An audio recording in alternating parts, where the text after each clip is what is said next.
to the Independent Musician. Our weekly podcast will focus on the independent artist and the music market at large. You'll hear from those artists as well as music execs, tech experts, and marketing leaders from around the globe. We'll discuss what it takes to make it in the biz and how you can overcome obstacles as you progress your craft, all the while making it interesting and fun. Now, here's your host, Mark Skoda.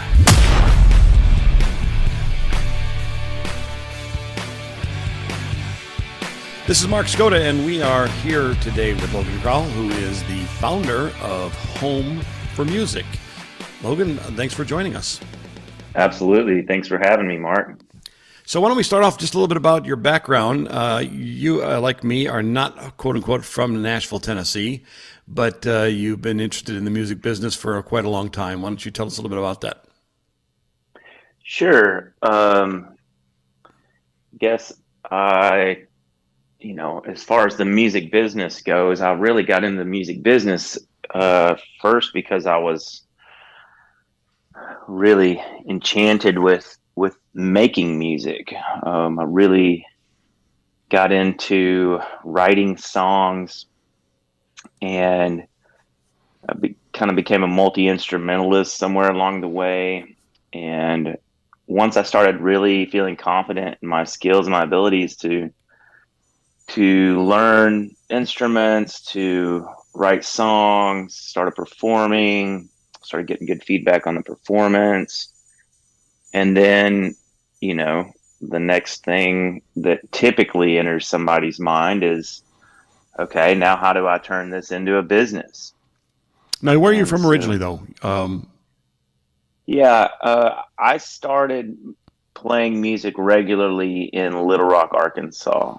I'm originally from a small country town in Arkansas, and I've moved around a lot growing up, but wound up back in Little Rock in my early 30s, gigging, trying to put a band together, trying to, navigate how to go from playing bars to playing arenas, right. Whatever. Which most artists want to do. They want to get out of the bar crowd and get onto the larger venues. I hear that from my son all the time.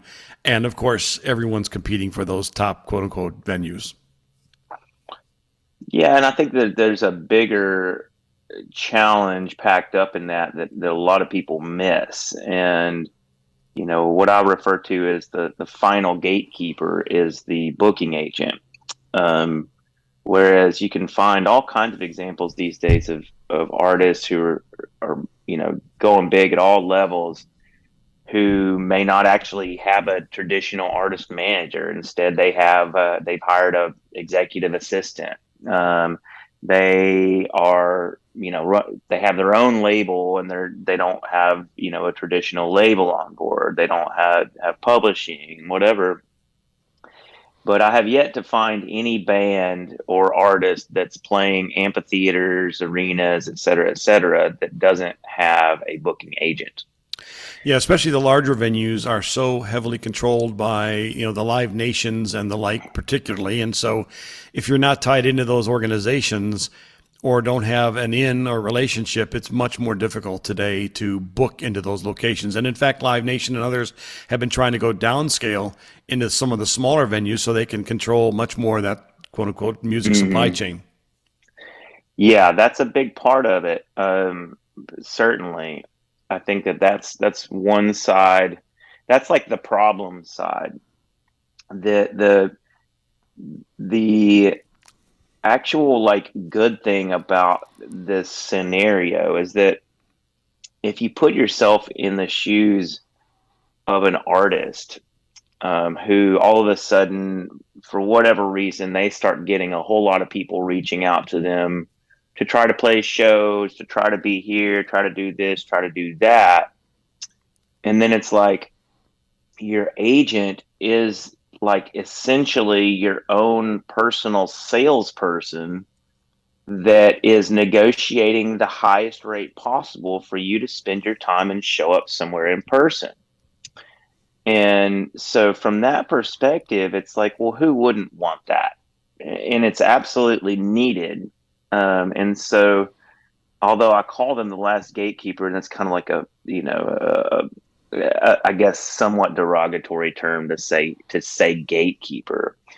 I guess really they're absolutely necessary in that sense. I can't imagine, being at a level where you've got all these, opportunities to go here and do this and do that and play here and play there, and then not having an agent to essentially guarantee that you're getting your best rate, routing you're working with your schedule, making sure that all the people pay you after you actually get done performing or showing up. So it's a pretty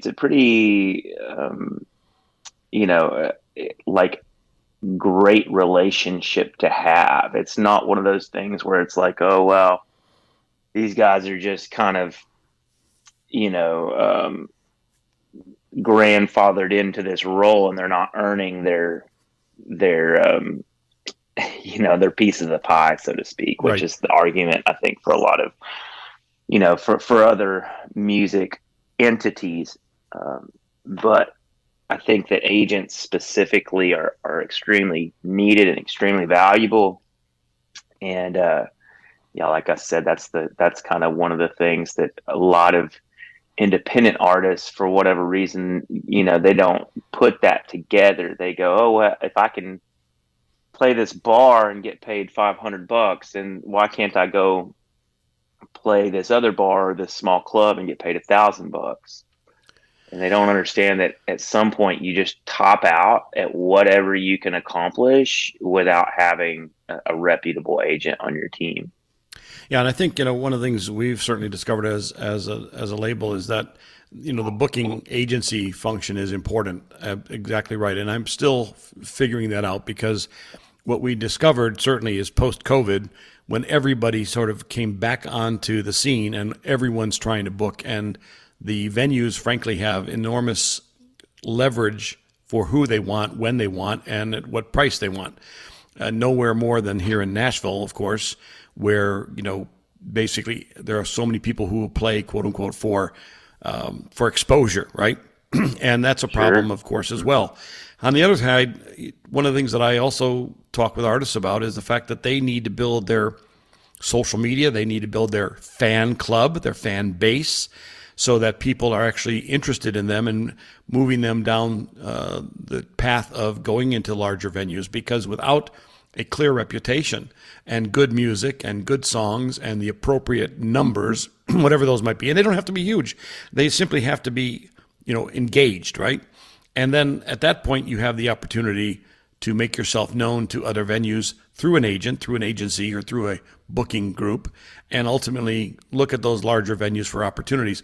Also, in particular, I think that a lot of artists don't realize is there's a lot of work that they have to do all along the way here. They simply can't expect the booking agent to work miracles. If you have, inappropriate, if your music isn't hitting or your streaming numbers aren't up there or your fan base isn't there, there's no way you can pitch a band just to say, look, like us because I happen to have a relationship with this particular venue. So there is a, tug of war going on here oftentimes with artists who frankly think that, just producing their music and putting it out there is supposed to be sufficient. But it takes a lot more in this day and age because of just finding those. I always talk about this. Where are your 1,000 super fans that are going to support you, buy from you, buy tickets, buy merchandise, and support you in the various cities that you're going to potentially perform? Yeah, I like the I like the super fans model. I think that's a it's a helpful framework to set realistic goals and expectations versus going, oh, I want to be huge. I want to be doing this or that, and you don't understand the milestones along the way. I think another helpful thing about the 1,000 true fans model is understanding the importance of super fans and the ability to monetize your fan base, assuming that you actually know the identity and you have data that you need from your fan base, which is another huge mistake that most artists make, is they're not collecting data on their fans as they go along. And there's no way to make that 1,000 true fans model viable unless you are leveraging that data, at least in my mind, because you have to be able to sell them stuff. You have to be able to get them out to a show, or it's 1,000 people streaming your music, I guess is what I'm saying. It just ain't. It's not going to get you there.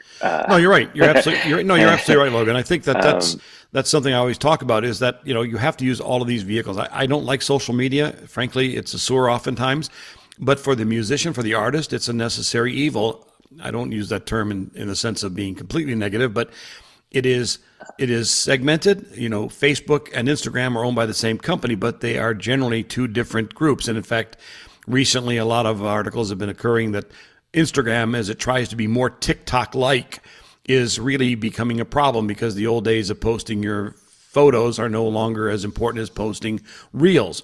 So we're seeing continual changing. And this is something I talk about to artists all the time. If you don't have the technology in place, one of the things we've prided ourselves on is focusing on a technologically enabled solution for artists. If you don't have the technology in place, you're not going to be prepared when those changes occur. And in fact, you need to have information from all those data points you've just spoken about. So you need to know, where is your streaming concentration? What country potentially is your streaming concentration? Europe loves bands. Individual artists are not as popular in some venues there. On the other hand, various artists have a different sound that perhaps is more popular in a particular geography or a particular region. You have to understand that. We don't use, I think, effectively websites, because ultimately what people don't understand is getting that email and communicating with your fans through email is still a very effective way, because ultimately, if they've subscribed to your website, they're probably interested in you, and you have more of a chance of communicating with them. The use of text messaging, for instance. And all of this, of course, costs money. All of this is necessary in terms of time by the artist. But oftentimes the artist is either unaware or unwilling to put in those hours to do so, and subsequently leverage these various channels. It is, to use the term, all of the above in order to be successful. And one of the things you've done very well, and I want to talk about now, move sort of to, is the launch of Home for Music, which Iron Gate, I will tell everybody, is also an online member and have been to a number of the venues a number of the events that you've had there. This is, to me, was one of the very cool ideas here in Nashville that you've created as a nonprofit for artists, for labels, for various music business people. How and what was the genesis of Home for Music? Sure. So the original genesis, like I said at the beginning, I was, early 30s trying to figure out how to, I guess I had bigger dreams and ambitions than just playing in local bars or whatever. So I had never quite finished my degree the first time around. I went to college, out of high school, and then never really got focused enough the first time around in college to land on really what I wanted to do. Very kind of free-spirited guy. So ultimately dropped out of school. And once I had started this, found a new level of discipline and started really being serious about playing music professionally, I quickly realized that my Achilles heel was understanding the music business. And, I went to business school, so I have a little bit of a business background, but the music business specifically is pretty weird. Right. Yeah, yeah, that would be a truth that too many people talk about. Yeah. So it didn't seem obvious. Like, I started getting on Google and trying to just say, okay, how to make it in the music business. I was like, and then, it's very convoluted. And there's no real clear path ultimately. And the clearest path that I could find was to go to a university there in Nashville, which I'm not in Nashville right now, which is why I said there. Usually I would say here, but so went to Belmont University to finish my degree and taking their music business program, taking music production classes. And my goal was to get out here and learn the biz, learn to produce, but really the motive, the true reason behind that was just so that I could launch my own music career. And once I got out to Nashville, of course, again, ambitious, proactive dude, I'm going around, okay, look, I'm trying to do this. I'm trying to start a band. I want to meet people, blah, blah, blah. Where do I go? Where do right. I plug in? And the best answer anybody could give me was go to bars and go to shows. And I'm like, well, yeah, I get that. Like, yeah, you can meet people at bars and shows. I'm a pretty social guy, but man, it costs a lot of money to be at the bars and the shows every night. And it seems to be on some level, maybe not the smartest way to spend one's time if you're really trying to get down to business. Like, I love going to shows and love hanging out at bars with people, and probably wish I didn't like hanging out at bars so much. You So might have you another might have reason you I'm like, might have completed your degree a little bit earlier, right? yeah, so it's like, I've been through that. I don't think I need to just go back and become a barfly again. Right.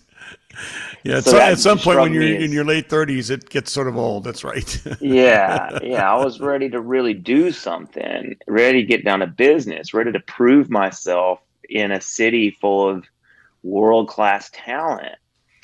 And so it struck me as quite bizarre that there was no, for lack of a better word, community center for music people.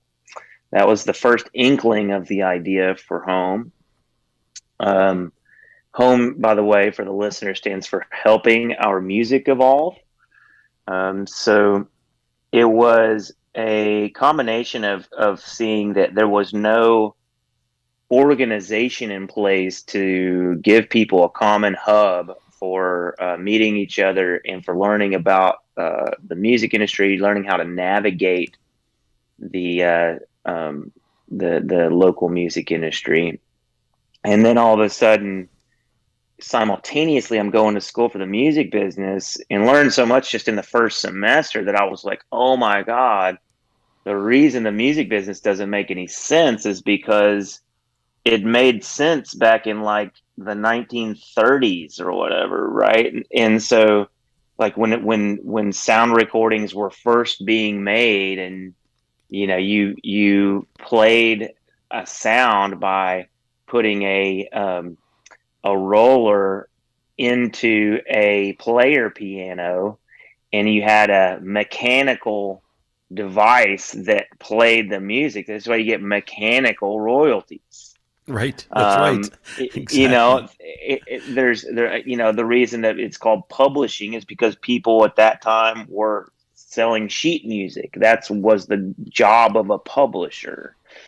And so all of a sudden I was like, it kind of hit me. I was like, oh, music is being just severely disrupted on all levels, which I kind of already understood that about streaming, but it's in every level of music. It's being severely disrupted. Which can be a really good thing, by the way. It's bad for the real established, old school industry people that have set methods and systems of how they do things, because all that's or is either has become obsolete or is becoming obsolete. However, for the up and comers, being in an industry that's being shaken up and disrupted to the degree that the music industry is, just provides insane amounts of opportunity. And so this is all kind of sinking into the subconscious.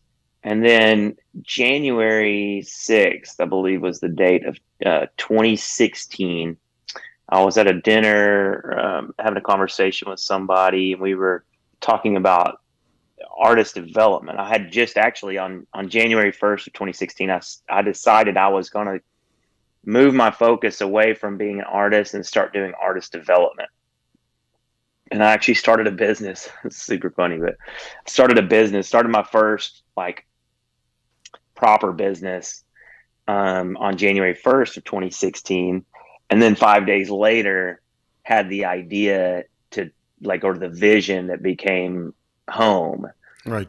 So all of a sudden, these subconscious ideas that were sitting in my brain about having a community center, and the way that the music business is being so disrupted and is trying to evolve. And then it occurred to me that I could put recording studio, rehearsal space, and even a small music venue, co-working spaces, basically all the physical resources that you would need to do the music business. I could actually put those in the same location and charge a membership for it.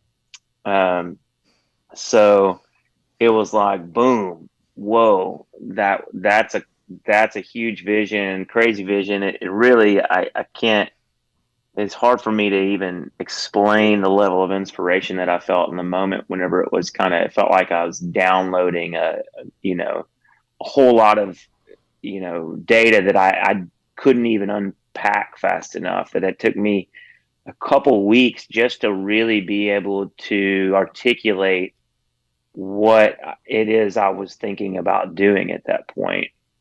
And then a few weeks after that, just pulled the trigger, filed the paperwork, started, they say, how do you eat an elephant? One bite at a time. Yeah. So I started going, all right, well, what's the next bite that I can take? And I was building it the whole time, or I was starting it the whole time I was in school. I didn't graduate from Belmont until December 2016. So the whole time I'm taking these different classes, these things are sinking in. I'm working through different types of nonprofit entities and how they function, and looking up examples. One that was a big inspiration for me was NSAI, Nashville Songwriters Association. That's actually the primary reason that I ended up making it a 501c6 trade organization instead of a C3, like a charity type model. Right. Was because I saw the way that NSAI had become this really powerful and trusted resource for country music songwriters to get upcycled really quickly. If you're really good and you move to Nashville as a country music songwriter, you can go plug in to NSAI. They'll notice you, and within a few months, probably you could be in conversations for publishing deals. You could be playing. They own the Bluebird Cafe, by the way. They do the Tin Pan South Songwriters Festival. So they have all this internal infrastructure and power. They have writers' rooms in their building. And I was like, oh, so what I'm looking at is kind of similar to that, but doing it for artists and producers, and obviously for industry people too, because our mission is to provide a supportive community for artist development and music production.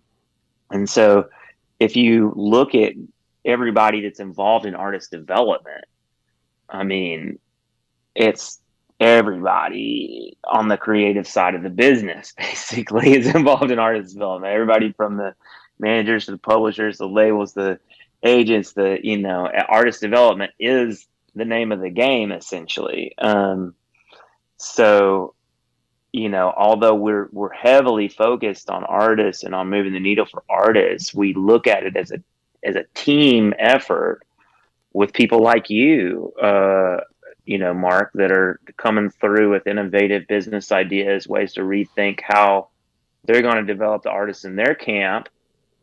And then also really traditional, people like we had this week for the Song Tank competition, where we put people in front of, more traditional label deals, publishers, sync people, managers, all these things that, I always tell artists to be very cautious, and to know what they're getting themselves into. Not all deals are created equal is another saying that I have. Yeah, that's right. Yeah, a good deal is a good deal. A bad deal is a bad deal. And I Like, think there's some people that are anti-deal, and I'm like, well, that doesn't make any sense. On some level, you're just anti-money if you're anti-deal, but it's like a good deal is a good deal and a bad deal is a bad deal. You just got to know what you're I think signing. and artists need to be more sophisticated today than the old days. And in addition, I think, as I tell people, is really you need to own your intellectual property, and your intellectual property is your song catalog. Because if you're taking a loan, quote unquote, from a major label, and that's what they are today, they're not giving you money for free. They are owning your production, your work product for a period of time, if not in perpetuity. And as a result, the catalog is where the value comes from over time, potentially. And so the best deal, hopefully, is that, you maintain ownership of your intellectual property, your songs, your publishing to the greatest extent possible.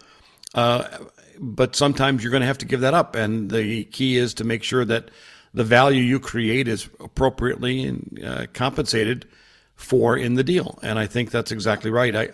Certainly in our approach, we want the artist to maintain their intellectual property. We don't take a piece of that unless we're able to book them into a publishing deal where then we would take a percentage of the contract, not actually of ownership of the actual songs or the publishing itself. And I think that from my perspective, even in forming Iron Gate Records, it was the basis of, frankly, what we did, because I felt it was important that artists understand where the value gets created. It's not only selling T-shirts and getting paid for a club date. It's what you build over your career and over time. And in particular, the value of that creation, which today is the last leverage point, I think, that most artists have. Now, that, of course, if you're singing somebody else's songs, it's a very different structure, and sometimes a deal will bring an entire writers group to you if you're a great performer. And I'm not suggesting that shouldn't be a deal you look at, but that is not many artists. That's the vast majority are the former, not the latter. Yeah, absolutely.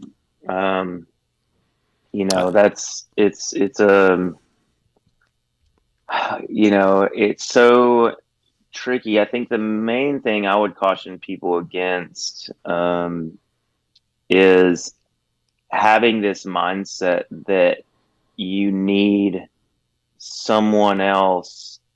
Again, unless that person is an agent, right? Like, that is, yes, if your goal is to play arenas, you absolutely need to find an agent that is putting people in arenas. Right. But, or find a way to move up in the ranks through an agency that has access to something like that. But outside of that specific goal, if you want to make a living with your musical creativity, let's say, too often people are just still so conditioned to think that they can't that they just need somebody else. They need this, or they need that. They need this, they need that. Mm-hmm. And what happens is that you get into a mindset that you're powerless, and that you actually don't have any value that you're bringing to the table. And that is absolutely the worst mindset for anybody trying to create any business to be in. If you don't believe in your own value and the value you're bringing to the table, chances are nobody else is going to believe in it either. And if you're going around just thinking that you're so needy that just anybody could be, it doesn't matter what deal, it doesn't matter what person, if anybody will help you at all, then you need to just go with them and just do it. That's just a terrible, terrible way to navigate things these days, because there's a lot of scammy stuff happening. There's always been super scammy stuff happening in the music business, but That's right. now the barrier to entry, I mean, the scammy stuff a lot of times used to happen by big reputable companies. Now those companies are getting the sort of magnifying glass placed on their practices quite a bit more. But there's just all these little promotional entities and stuff jumping up that are ready to take advantage of artists and their hopes and dreams and all of this. And so I think that the main thing, when you're talking about a deal, is that you're literally going into business with somebody. And what I tell people is that nobody's actually going to build a business for you. That's not how that works. You can be a function of somebody else's business, right? So say I'm an artist that has zero leverage, zero clue what I'm doing, and right, because somehow you can move them through the learning curve. To a label, right? You can move them through a learning curve much more quickly sometimes. Correct. Right. So they can become a function. If I'm the label head or whatever, they become a function of my business. And now maybe they're savvy enough to get a good manager on their team or business manager, somebody like that can roll that success or the notoriety that they get from the promotion of the label deal and turn that into an actual business. But it's pretty wild that, a lot of people are walking around with this, just real muddy conception of like, oh, if I could just get signed, then no, you can just get dropped too. And then you don't have anything. You got tied up for 2 or 3 years without releasing music to anybody. And then you got dropped because the label decided to invest in somebody else. And so they just decided you weren't a good business investment for them. It's like you were just a function of their business the whole time, and they just decided that wasn't the product that they wanted to move on. And you can't blame them for that. They have a business, they have data, they have to make smart decisions. They are trying to create profit for their shareholders, et cetera, et cetera. So it's just really funny that it's like artists are just taught to just hope that anybody and or someone's just gonna make it happen for them, and it's like if somebody just makes it happen for you, they can just unmake it for you. That's exactly what I mean. Like, think about I always think about that's a terrible these, position to be in. Well, I think about these award shows, right? Like America's Got Talent and The Voice and American Idol and quote unquote they make it happen for you, right? You win the show and then you're never heard from again in many cases.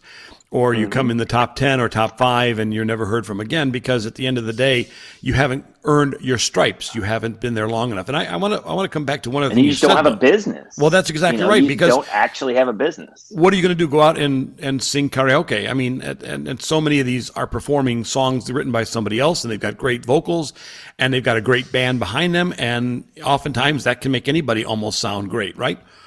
But I think it's important you point out there that they have to look at their careers as a business because it is not simply an artist's activity anymore. There is an entire ecosystem that they have to plug into, and it changes rapidly. And I want to make another point because you talk about the power struggle, right? Artists have to understand they do have power because the big labels, in fact, are going through a major upheaval as well. Their model has changed because they used to make money on every vinyl album that was sold or every CD that was sold. That doesn't happen anymore. And so what you're seeing even in the big labels is they're buying catalogs. Why do you think they're buying catalogs? Well, because they can monetize the streaming revenues that accrue to that particular artist's catalog. That's how they're actually uplifting their financial performance. They're not getting bands anymore that are out there selling out stadiums. They're not. It's interesting to me why all these legacy acts are still touring in their 60s, 70s, and some of them approaching 80 years old, for gosh sake, and they're still selling out arenas. Why is that? A lot of reasons are because, in my opinion, the big labels anymore don't develop artists, right? They plug a single individual in and then back them up with a major hired hands. Lizzo's a good example the other night, right? She's twerking with a flute from James Madison, I think it was, right? It's all about the performative action as opposed to the artistic elements, right?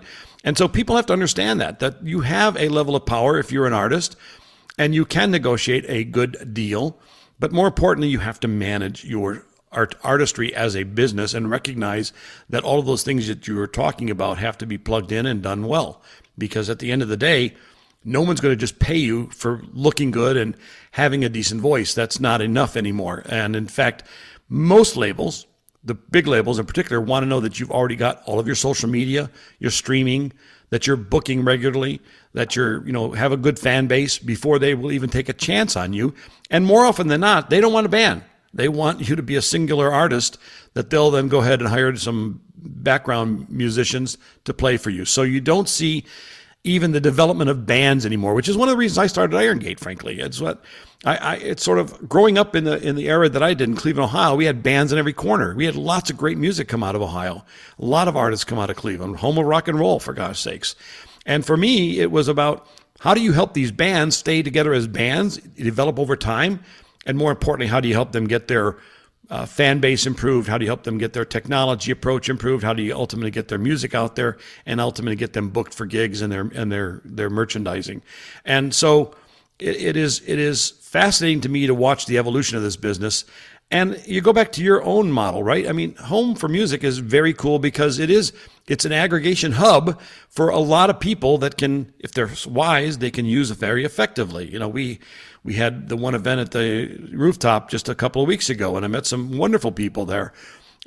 People that are just trying to figure it out for the first time in some case, people that were just coming back in. One young man from Amsterdam coming here to America to launch his career. So there are all of these opportunities for artists to plug into if they're so inclined, and to do so at a relatively reasonable rate, and to become part of a bigger community, which I think is also beyond just networking, as we talked about a moment ago, in bars and clubs. It's really about a professional networking organization, which I think Home for Music has done extremely well because you provide that infrastructure. Thanks, Ann. I appreciate that. By the way, Home for I'll Music, say one more. I was going to tell the website just says homeformusic.com, right? .org. Oh, .org. Pardon me. That's right. .org. That's right. I never have to plug that in because it's just linked on my website all the time anyhow. Yeah. And if they type in Home for Music or Home Nashville into Google, it'll definitely pop up. Right. By the way, I want to just say one thing real quick. If you don't, for a few dollars a month, you should join the online community at the very least. There's an enormous amount of resources in Home for Music. And I tell them, it's amazing to me. I can't get my artists to spend a few bucks a month and just join and interact with other people and have a conversation. It's very, very helpful. And I think what you've done is you have these tiers of engagement that is very cool, because at the end of the day, for a relatively low cost of entry, month to month, you can be part of a larger community. You can use the resources, and I think there's a lot of value that you're creating.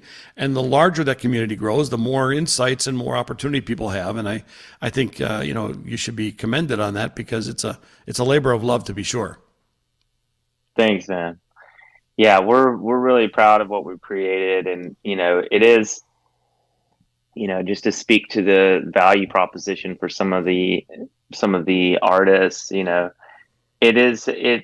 It's tricky because, again, it's all built on the fundamentals of entrepreneurship and leadership. And so, just kind of to reiterate my previous point, it's like I tell people, artists, because they have a tendency to get overwhelmed by all the business stuff. I'm like, look, you don't necessarily have to be an entrepreneur, but you have to be a leader if you want to have a long and fruitful career. You have to at least be able to keep tabs on your manager, keep tabs on your label, tell your label what you're going to do. Don't have them tell you what you're going to do. Same thing with everybody else on your team. You are the leader of the team.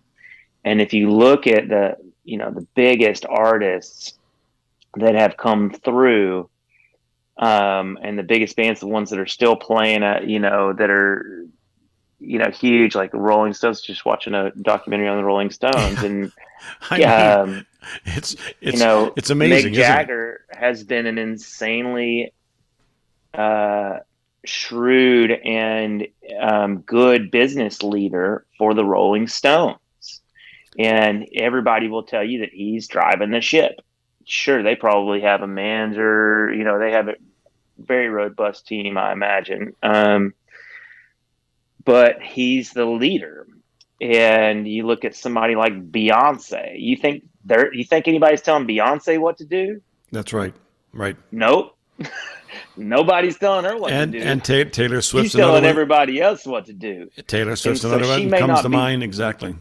Yeah, she may not be doing the books. She may not be, doing all these menial tasks. And I understand that that's what artists really want, is somebody to help them with all these menial tasks. But if they don't learn to think like leaders, then they're just going to go through different cycles of getting used up by somebody else's business and kind of like not really building their own thing and being able to truly rise to that level of a long-term musical success. Even like a long career for most artists is 5 to 10 years, in the business.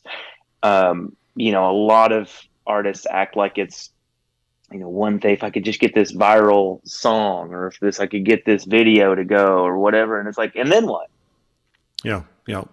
What are you going to do after that? It's like, and they don't ever think through, just again, that level of like, I'm the master of my own destiny. And, I have to get out here and make things happen. And so that's really how our whole model for Home for Music is built. We're essentially a business incubator. And so if you're an artist that's just looking for somebody to juice your streaming numbers or whatever, sorry, that's not going to get you to where you think it's going to get you. But if you really want to learn to build your thing and to become notable in Nashville and beyond, and have a long-term successful career, then I would argue that Home for Music offers more than probably any other entity I can think of personally. Yeah, I would agree. I think, you've got just some terrific things going on, and it continues to evolve. I've noticed just in the past year that I've sort of been engaged, some of the events you promote, some of the online work that you're doing, it's just creating a lot of value there. And of course, the facility itself, if you're so inclined, you have the opportunity to use and even do things like, professionally live streamed concerts from the sort of shared facility there at the not, I don't call it a theater, at the venue side. And obviously just being able to, hang out with some other cool, creative people is very helpful as well, because it generates some additional ideas. And I think, from my perspective, today, a lot of artists wonder, how do I make a living at this, right? And that's the biggest question, because they want to give up, quote unquote, the day job. They want to get away from that and simply do music. And unfortunately, I think for the vast majority of artists, that may not be the case. You may have to have that day job and then the night job and producing your music, because it's expensive. And in addition, at the end of the day, you may be able to make a living over time, but initially it is necessary that you support yourself as well. And I've talked to several artists recently that have been able to integrate their musicianship with things like music production. So they're doing editing, mixing, and mastering. And they've been able to go full time by providing additional capacity over and above their music itself. And I think, what I've also observed, and I've even counseled my own son and his band, is that you need to build a skill set that goes beyond just your performance of music. You need to be able to write music. You need to compose music. You need to be able to do things like production, editing, mixing, mastering. You need to be able to work in a studio. You need to be thinking about doing some session work as well. All of those things, plus being the musician, plus going to gigs, plus selling your merchandise, et cetera, all those things allow you to build revenue streams that allow you to go ahead and ultimately perhaps come full circle and become a full-time artist and give up the day job. Or that part of your musicianship, such as production, becomes part of your day job. So you're still engaged fully in your music and your artistry, but you're now figuring out how to help others do that as well. And I think Home for Music if I were to look at this as a holistic perspective on the artist, it really allows you to plug in, just like Iron Gate tries to do for our artists through the technology placement and all the services that we offer. It's really about not trying to take over you as an artist, but as you pointed out earlier, it's about you managing and taking the lead as an artist, and therefore plugging into these various capabilities that allow you to perhaps be more successful or to be successful earlier than you might otherwise on a go-it-alone basis. Yeah, yeah, you said a lot there. And yes, I like, just to speak to the home organization, it absolutely does allow you to cross train on all those different things. Like, people go, oh, we'll learn to mix. And it's like, well, how? Learn to mix in my headphones? I mean, because you can Yep. to a degree learn to mix in your headphones, but if you don't have a real proper mix room, then you really can't actually learn to mix at a professional level, believe it or not. But to I think that there's a lot to unpack too, because on one level, I agree that learning, like cross training in a whole bunch of different areas of music, is super important, in the same way that cross training in a whole bunch of different areas of business is important for an entrepreneur. So I'm not the best accountant, but I know what my accountant is doing. And when he sends me our tax return, I can go back and look at it and go, yeah, that's right. Or no, we missed something or whatever. Right. Indeed. Like I don't have to be that person, but if I want to manage the company successfully, then I have to at least know what's going on. Now, that being said, once you find things that are your strength, if an artist starts getting into production and they're like, wow, I'm really good at making tracks, and I do it really quickly, then sure, that could totally be an avenue for building your overall career. What happens though is that people, all too often, and this is, in building any business, but the challenge is not to get pulled in so many directions and get spread so thin. You have to be experiencing this with Iron Gate right now, that you lose focus on on having clear, achievable goals in front of you. Right. Because it's like, well, I got to do everything. And it's like, okay, yes, but you also have to know what your main thing is. And you have to make sure that you're essentially, to stand out in music, you have to be world class at something. You don't have to be world class at everything, but you need to be world class at something. Is that your vocal abilities? Is that, making records? Is that, mixing? Is that playing songwriting guitar, or whatever? songwriting? Right. But to expect somebody to be world class in multiple things is kind of silly. If you look at the 10,000 hours kind of model or whatever, it's like, how many 10,000 hour skill sets can you realistically build? Exactly. And so, right. I think it's super important to also give people the reminder continuously that they have to figure out what the main thing is, build their brand around that main thing, and then attract the team to fill in the other gaps, while also knowing enough what those team members are doing to where they go, no, that mix is not ready. That's not a good mix. You've got the low ends, way too flubby, or whatever it is. That's where a lot of artists fall down. They go, oh, well, I'll just send it to somebody that somebody told me could mix it for me, and I just trusted that was ready to go up on Spotify or whatever. And it's like, no. I remember one of the first records I made, somebody told me I didn't need to get it mastered. I was like, and looking back on that, I'm like, wow, that was terrible advice.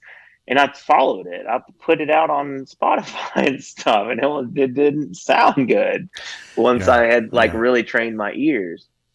And so um, to I think that ultimately to make a living in music, you have to decide, is a living enough for you? Because there's lots of ways to make a living.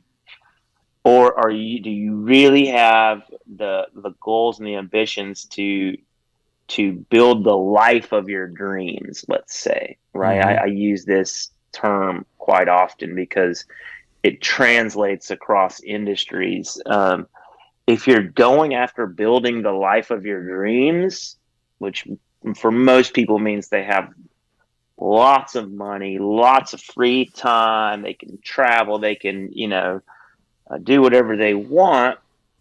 That's a different path than just making a living. You cannot ever put it in your mind that you just want to make a living if you're really trying to build the life of your dreams. Those two things do not coexist. That's correct. Because you're basically telling your subconscious at that point that as long as I can scrape by, I'll be okay. And what do you think your subconscious is going to give you? All the behaviors and all the actions that basically make sure that you can scrape by. And if you prompt yourself over and over again, that's like, I have these big, grand ambitions. I'm building the life of my dreams. I'm going to be a multimillionaire. I'm going to have a huge team of people around me supporting what I'm doing, blah, blah, blah, this and that. It's amazing how that you'll start to adopt the types of behaviors and actions that a leader that can attract those kinds of people to them would take. And then the other sort of mindset thing I want to speak to. Obviously, I'm big on mindset. That's kind of like where I spend most of my time coaching people on a regular basis. Is the money thing, the scarcity that's implied with going down the path of being a music creator.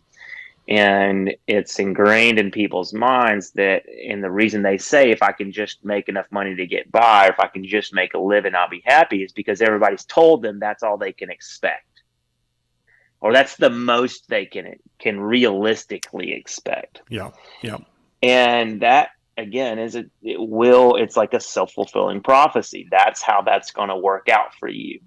Now, I would argue, after being more on the entrepreneurship side of things for quite a while, that there is an obscene amount of money out there waiting for somebody to come along and say, put it here. You need to put your money here because this thing is going to work. This thing's going to blow up. It's going to give you a return, or sometimes it's even, you just need to give over to this because you're a good person and we're doing good things. But there is just so much money out there in the marketplace looking to be invested in something that somebody thinks is going to work. People are willing to take chances on things that probably won't work, especially if there's a possibility of it working out big. And that's the whole idea of venture capital. And so the labels traditionally kind of functioned the same way, where they would take chances on a whole bunch of things that wouldn't work, so that the one thing that did work paid the bills plus some for everything else. And so there's an interesting, even though that's not necessarily the way the labels are doing it anymore, it's more data driven. There's literally, like, essentially people that have venture capital type of money that would establish a label or something if they believed that was going to bring them a return. And so, I guess the point being that if you can operate on a level of professionalism that's going to attract investment and money to you, then there's plenty of it out there. Plenty.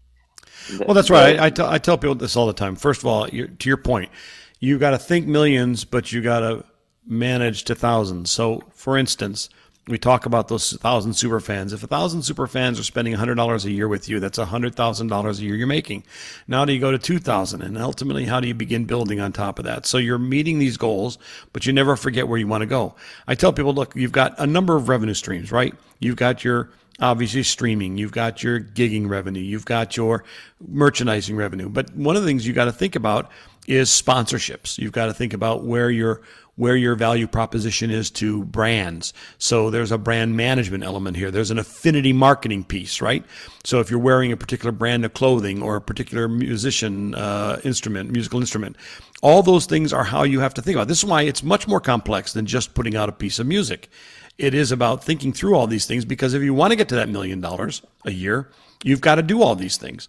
And you have to earn it. You have to be able to network and establish the right relationships. And as you point out, you've got to believe in yourself enough and sufficiently demonstrate your success such that somebody will invest in you and invest substantially.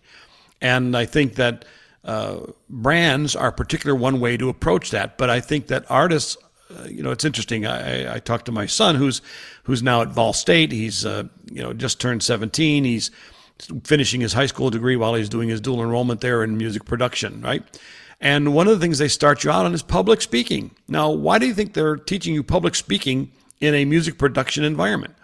Because at the end of the day, you've got to pitch yourself, whether you're pitching it as a musician, as an artist, as a producer, as an engineer. You've got to be able to speak to people well. You have to be able to communicate well, and you ultimately have to be able to demonstrate that competency in your ability to manage your business and essentially your career. Your team. Yeah, your team, exactly right.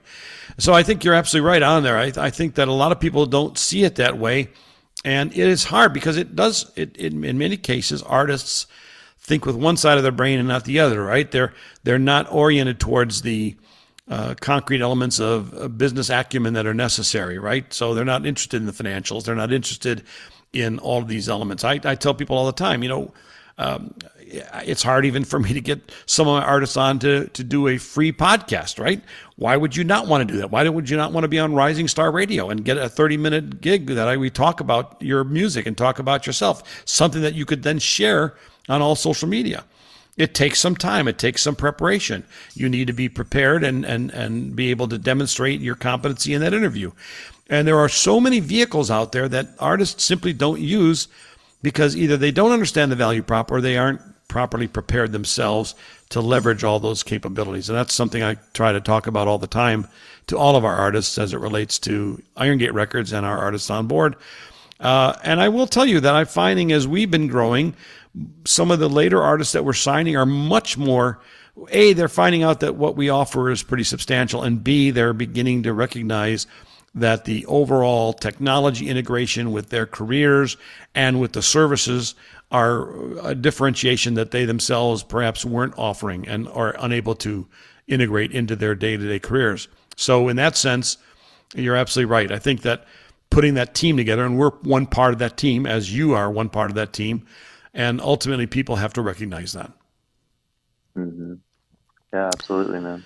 Well, look, Logan, we're going to leave it there because we're sort of at the end of our time, but I appreciate your spending this time with us. Again, it's homeformusic.org. You got to check it out, folks. If you're an artist or if you're a music producer or if you're in the music business, simply join their online community. There's a lot of value there. And if you're in Nashville or nearby, you can join and be part of the actual facility and be able to do everything from music production to live streaming with the 3-camera HD service that they'll provide for you, as well as even common songwriting areas and just a great hangout space, as well as many, many events. So, Logan Crowell, I appreciate your time today, and again, your insights into the business and in particular the development of your own business, which is homeformusic.org. Thank you again.